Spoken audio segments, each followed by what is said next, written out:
ఓయ్! నీ గురించి బ్యాడ్‌గా ఎవరైనా మాట్లాడినప్పుడు భలే బాధేస్తుంది గదా! ఎందుకంటే దానికి నీకు సంబంధమే లేదు. ఎవరో ఒక స్టోరీని ఫ్లిప్ చేసి రకరకాలుగా వాళ్ళకి అకార్డింగ్‌లీ నచ్చినట్టు స్క్రిప్ట్ రాసి మరి మార్చేసి చెప్తుంటే అండ్ అది నీకు తెలిసిన రోజు జరిగింది ఇది కాదు కదా! ఇలా ఎందుకు చెప్పారు? అసలు అలా ఎలా చెప్పగలుగుతారు? ఎందుకు చెప్పాలి? ఏం అవసరం ఉంటుంది? అని భలే బాధేస్తూ ఉంటుంది గదా! అండ్ ఈ ప్రశ్నలన్నిటికీ సమాధానం నీ దగ్గర లేకపోవచ్చు.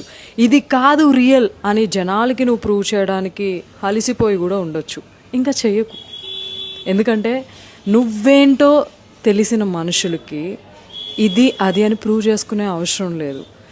100 మంది నువ్వు బ్యాడ్ పర్సన్ అనే స్టోరీని నమ్మేయచ్చు. కానీ there will be few people who really knows you who you are. వాళ్ళు చేయగలిగింది నీ రెప్యుటేషన్, నీ క్యారెక్టర్, నీ స్టోరీని రకరకాలుగా బ్యాడ్గా పోర్ట్రేట్ చేయొచ్చు. కానీ they cannot erase the good thing you have done. ఎప్పటికీ ఎవ్వరు మార్చలేరు నువ్వు చేసిన మంచిని. అది మాత్రం గుర్తుపెట్టుకో. నిన్ను నమ్మే వాళ్ళకి నువ్వేంటో తెలుసు. అందరినీ నువ్వు నమ్మించే ప్రాసెస్లో కష్టపడాల్సిన అవసరం లేదు. అండ్ దానికి నువ్వు బాధపడాల్సిన అవసరం అంతకన్నా లేదు. అర్థమైందా?